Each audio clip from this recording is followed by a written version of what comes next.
Kejebak di menara TV setinggi 610 meter dengan pijakan hanya selebar pan pizza, nggak bisa turun karena nggak ada pijakan karena tangganya rontok semua, kejebak berhari-hari, tanpa makanan, tanpa minuman. Film berjudul Fall keluaran tahun 2022 ini diawali sama 3 orang yang lagi manjat tebing. Si aduhai ini namanya Becky, yang doyan buka-bukaan ini namanya Hunter, dan mas-mas B aja ini namanya Dan, suaminya Becky. Di tengah pemanjatan mereka, Dan berpegangan sama satu lubang yang dia nggak tahu itu adalah lubang Manu. Manunya keluar, Dan kaget. Becky dan Hunter berusaha nolongin Dan, tapi ya namanya umur nggak ada yang tahu ya Kem. Alat yang menahan Dan nggak kuat dan membuat Dan kojor alias tewas alias wafat. Ribet nih nama Dan. Lu kalau punya anak jangan namain Dan dah. Gua ganti jadi Danu aja ya biar kagak pabelit. Setahun kurang seminggu setelah Danu meninggal, kerjaan Becky cuma mabok ngobat tidur, sembari ngeliatin abu kremasinya Kang Danu. Duitnya dari mana ya? Bapaknya sih nasehatin dengan bilang Kang Danu itu cowok kagak bener. Udahlah lupain. Tapi Becky malah ngomel. Durhaka lu Bek. BTW yang jadi bapaknya ini si Jeffrey Dean Morgan. Sejak dia jadi John Winchester di Supernatural, gua selalu ngeliat dia sebagai orang yang baik. Makanya gua agak kikuk pas ngeliat dia jadi Negan di Walking Dead. Di suatu hari yang gak cerah-cerah amat, Hunter yang udah lama gak silaturahmi datang tuh ke rumahnya Becky. Hunter mah niatnya mau bantuin Becky supaya dia move on. Tapi caranya, ya si neneng berbaju emas itu ngajakin Becky buat kembali manjat-manjat. Bedanya kali ini yang dipanjat adalah menara pemancar TV setinggi 600 meter. Maksud gue gini Kem, kan hidup lagi susah-susahnya nih ya, kok ditambahin susah gitu. Hunter juga ngejelasin bahwa dia udah jadi konten kreator kegiatan-kegiatan ekstrim yang subscribernya ya udah lumayan lah buat beli makeup doang. Habis itu, Becky ngeliat tuh kotak abunya Danu sambil kepikiran omongan mantan lakinya itu. Ya udahlah gaskan nggak sih bun, begitu pikirnya Becky. Jalanlah mereka San Mori nih ke menara TV apa sih ini dibacanya B67. Sebelum mulai ngadu nasib, mereka sempat mampir ke warkop pinggir jalan. Di sini Hunter ngajarin trik ngecas HP dengan cara nyabut bohlam dan diganti jadi colokan charger. Lah iya ngecas ya, tapi pas gue cobain kok kesetrum ya. Mereka menutup hari dengan menginap di Oyo terdekat. Dan ini tuh kayak ramalan yang akan terjadi gitu ya. Pas lagi nyetir keluar parkiran pun mereka hampir ditabrak sama truk gandeng yang lagi nggak ngegandeng. Bukannya alhamdulillah malah bilang 8 nyawa tersisa cubluk. Setibanya di gerbang menara, gerbangnya digembok dan ada larangan melintas. Karena ya berbahaya lah ya. Di kepalanya si Hunter mah jadi kayak selamat datang kali ya. Akhirnya mereka ngelanjutin perjalanan dengan jalan kaki. Becky ngabsen perbekalan mereka, tapi yang disebut Hunter cuma alat-alat ngonten. Pas ditanya makanan, nggak ada. Ditanya minuman, ada sih sebotol. Karena katanya Hunter pede, mereka bisa balik sebelum makan siang. Tapi itu kan di Google Map. Di perjalanan, mereka nemu satu serigala koyot yang lagi dimangsa sama burung pemakan daging. Hunter si cubluk yang nggak punya empati, malah moto kejadian itu terus diupload pakai caption, "Laper nih." Sungguh perbuatan yang tidak mengikuti nilai-nilai kehidupan yang baik. Mereka sampai di bawah persis menara TV yang menurut film ini adalah bangunan tertinggi keempat di Amerika. Becky kembali ragu, tapi lagi-lagi Hunter dengan motivasi Golden Way-nya ngeyakinin Becky. Habis itu, sekonyong-konyong nyantolin karabiner dengan tali 15 meternya ke Becky. Dari bawah aja sebenarnya Becky udah ragu, apalagi tangganya udah kelihatan reot banget. Udah mana kameranya juga nyorot rantai penahan yang udah tua rentah pula, belum lagi ada baut yang udah pada mau lepas. Di salah satu anak tangga yang dipegang Becky juga tahu-tahu coplok. Tangga internal habis. Becky sempat ngeliat pemandangan dari ketinggian ratusan meter yang anginnya kuonceng pol. Mereka lanjut tuh, manjat tangga eksternal di mana udah nggak ada lagi kurungannya. Jadi tangga dan langit terbuka aja gitu. Nah, lu lihat baik-baik menit 30-an ini. Hunter ngeujrak-ujrakin tangga sambil bilang, "Ini tangga kayak udah kendor ya. Buset dah neng. Takabur amat jadi manusia ya." Di mari ada skrup yang lepas. Becky sadar ada yang jatuh, tapi dia nggak tahu itu apaan.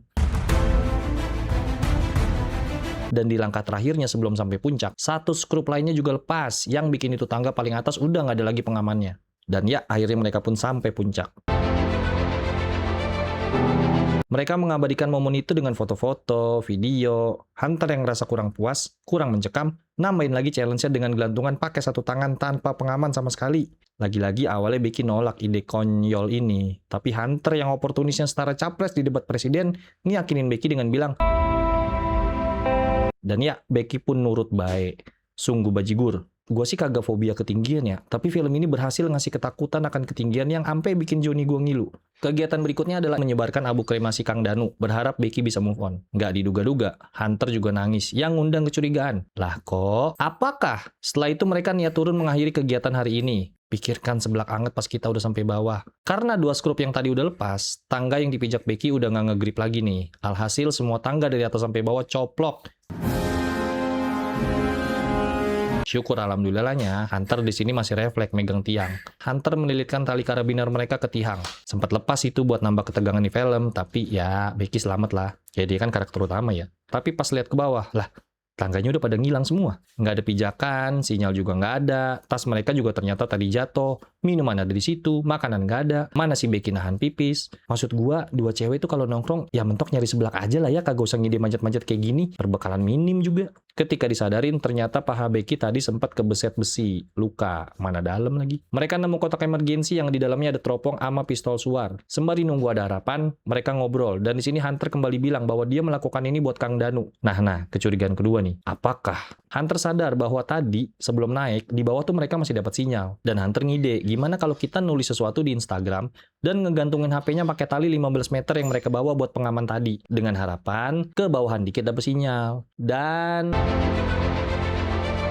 hasilnya nihil. Berikutnya, Becky yang ngide. Dia bilang balut aja HP-nya pakai sesuatu, terus jatuhin deh ke bawah. Di momen ini, Becky ngeliat tato di kaki Hunter bertuliskan 143.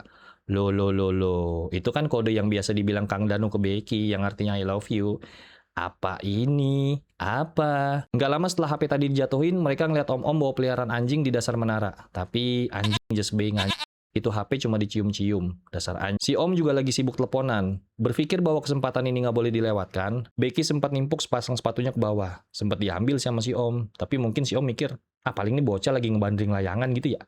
Becky nambahin ide mau nembakin pistol suar, tapi ditahan sama Hunter. Kata dia tungguin dulu 1 jam, biar langitnya agak gelap, jadi kan pistol suarnya lebih kelihatan. Nah, langit udah menggelap nih akhirnya. Pistol suar ditembak, sempat ada drama pistolnya nyangkut, tapi akhirnya bisa ditembakin, suar pun melayang, 2 om tadi sadar ada 2 AWW nyangkut di menara, mereka nyamperin, Becky dan Hunter semangat, akhirnya mereka selamat, dan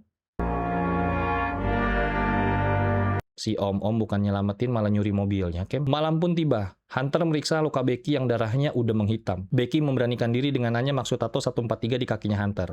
Dan podcast klarifikasi pun dimulai. Becky nanya, udah berapa lama Hunter selingkuh sama Kang Danu? Dijawab 4 bulan. Oh my god. Malam ini pun berlalu awkward tanpa ada obrolan sedikit pun. Paginya, Becky nanya lagi siapa yang mulai ngajakin selengki. Hunter bilang, Kang Danu tuh yang mulai. Becky mulai mikir bahwa bapaknya tuh bener ya. Ternyata si Kang Danu ini orang kagak beres. Hunter bilang itu cuma kesalahan. Dibalas sama Becky, kesalahan tuh kalau lu cuma nyium atau one night stand. Lah ini mencintai Kem sampai bikin tato segala di kaki. Kesalahan dasmu. Mereka mulai kehausan parah dan tas mereka jatuh kan yang pas tadi Becky jatuh. Hunter ngide nih mau turun pakai tali buat ngambil tas mereka. Ternyata panjang tali kagak cukup buat ngegapai tasnya. Hunter ngide lagi dengan lompat aja itu ke tas. Nyampe sih, tapi sekarang kan Hunter jadi gelayutan di langit ya. Ratusan meter tanpa pengaman. Gimana Juni gua nggak ngilu? Menurut gua, untuk ukuran bodi yang gempal, si Hunter ini cukup akrobatik, aerodinamik, semantik, dan Hunter ngasih instruksi untuk kerjasama. Dia manjat, Becky narik. Kerjasama yang apik antara keduanya membuat Hunter bisa naik, walaupun ya tertatih-tatih. Ketika tangga pegangan udah hampir tergapai, kakinya Hunter slip dan Becky pelan-pelan ngeliat ke bawah karena nggak sampai hati. Kalau sampai Hunter kenapa-napa. Oh, ternyata alhamdulillah Hunter selamat. Kali ini mereka lebih hati-hati lagi dan Hunter berhasil lagi sampai ke menara kesuksesan. Setelah ngokop minuman, Becky menuliskan pesan minta tolong di atas kertas yang diangkut pakai drone. Baru berapa meter, jaelah lowbat segala, pelem.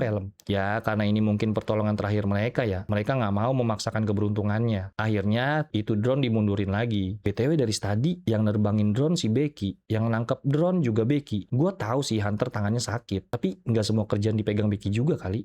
Senja berganti malam, Becky yang ketiduran terbangun dan nggak nemu Hunter di mana-mana. Pas Becky ngelongok ke kanan,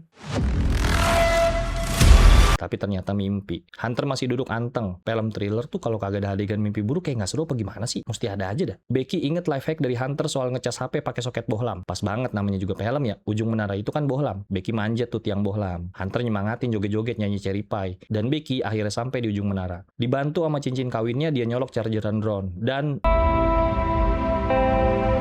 cuman ya, berarti kan Becky kudu muluk tuh tiang sampai baterai penuh ya. Mana air udah habis, kondisi panas, Hunter AFK deui, semua kerjaan dipegang Becky. Kata gue mah dari tadi mending nyeblak di rumah. Seolah nggak puas nih Pelem nyiksa Becky, sekarang pakai segala digangguin sama burung cubluk yang mencoba menyerang Becky berulang-ulang, terutama karena luka di kakinya. Berkat kegigihannya, Becky ini menurut gue patut mendapat 100.000 yen. Baterai drone akhirnya pun penuh. Sekarang, mereka masih harus nunggu beberapa jam lagi sampai warkop gorengan tadi buka. Ya, supaya ada yang nerima pesan di drone-nya. Becky ngeliat wallpaper di HP-nya dan ada foto bapaknya lagi foto bom dong pas nikahannya. Baru sadar kan lu kalau bapak lu benar soal Kang Danu yang ternyata memang cunihin. Gue demen sih sama makeup artisnya Becky yang bikin bibirnya pecah-pecah. Kerasa banget dehidrasinya sampai ke tenggorokan gue. Selanjutnya sempat berlangsung percakapan ngomongin nama-nama penggulat WWE. Hunter pernah bilang bahwa dia tuh nggak pernah nonton WWE seumur hidupnya. Tapi kok di sini Hunter tahu ya salah satu penggulat WWE? Mencurigakan. Warkop udah buka, waktunya mereka nerbangin drone. BTW, gue rasa di drone mahal apa ya, sampai bisa jauh bener. Ketika beberapa meter lagi drone mau sampai, itu drone ketabrak truk dong, alah. Supir truk sempat berhenti, tapi bukannya ngeliat drone, dia malah cuma ngeliatin keadaan truknya. Dan habis itu jalan lagi. Dasar laki-laki kardus. Lu liatin dari sini ekspresi Becky udah kayak no hope banget gitu. Penulis nih film bener-bener dajal ya, masih kagak puas sama penderitaan Becky. Sekarang kelihatan badai petir berjalan ke arah mereka. Becky yang masih mau berjuang bilang ke Hunter untuk jatuhin lagi aja handphonenya pakai sepatu yang satu lagi. Hunter bilang, gimana bisa orang dia ada di bawah? Hah? Di bawah? Maksudnya gimana nih? Nah, di sini terungkap nih bahwa pas adegan Hunter keselip tadi tuh, yang gue bilang kakinya keselip, di situ aslinya Hunter udah jatuh dan wafat. Pantesan dari tadi pas adegan drone yang nerbangin Becky, yang nangkep juga Becky. Pas adegan Becky mau ke ujung bohlam, kerjaan Hunter cuma joget-joget bae nyemangatin. Pas mereka tebak-tebakan nama penggulat WWE pun Hunter tiba-tiba tahu. Ternyata Hunter dari tadi udah metong. Sungguh plot twist yang sangat halus. Becky senderan, tenaganya nyaris nol, capek, aus, lapar. Udah gitu nih burung cubluk dari tadi demen banget gangguin si Becky. Pas tuh burung meleng, habis itu burung sudahlah, ntar lu tonton sendiri, gue takut kena omel YouTube. Ketika tenaga Becky udah lumayan balik abis mukbang daging burung, Becky ke tempat Hunter terkapar buat ngambil sepatunya, buat dijadiin bantalan HP lagi. Di sini ada momen yang gue suka nih. Becky tatap-tatapan sama burung cubluk, seolah punya haki raja. Itu burung kabur, Kem. Cuman di mari Becky tega bener ya. Itu mata Hunter bukannya diusap dulu kayak biar nutup. Udah gitu. Abis masukin HP ke sepatunya Hunter, sepatunya dimasukin ke perut. Sudahlah. Dah, dari situ singkat cerita langsung tuh ke scene di mana bokap Becky nyamperin lokasi menara dengan membawa pasukan penyelamat. Mereka berpelukan dan ya happily ever after. Nggak ada yang bohong gimana happy, keadaannya udah amprak-amprakan gitu. Dah, kelar nih film cubluk. Gue sangat terpukau sama ketegangan yang disajikan sama nih film. Ini film lebih thriller dari kebanyakan film yang ngaku thriller. Gue jujur seuzon sama nih film bakalan B aja, tapi ternyata hanya sampai ada 3. Dan gue sadar yang jadi Becky adalah Grace Caroline Curry. Awalnya gue notice dia tuh di film Shazam. Beautiful. Oke, pelajaran yang bisa kita ambil. 1, jangan kepala batu kalau orang tua udah ngasih tahu, udah ngasih ujangan. Nah ini si Becky, jangan kan dengerin, malah dimaki-maki tuh orang tua. Ingat, orang tua lu tuh udah ngegedein lu, nyari duit sampai keringet kesempak-sempak. 2, perselingkuhan jangan dimulai dah walaupun cuma coba-coba, jangan. 3, kalau lu mau ngelakuin hal yang berbahaya, baiknya lu nitip pesan sama orang rumah atau orang yang ada di dekat situ. 4, kalau ada 2 cewek nongkrong bareng, saran gua mending nyeblak aja dah. Segitu aja dulu dari gua, semoga bisa menghibur hati yang bertanya-tanya kapan dirinya kaya. Daya, nyokap gua nyuruh beli seblak. Sekian, ciao Bella.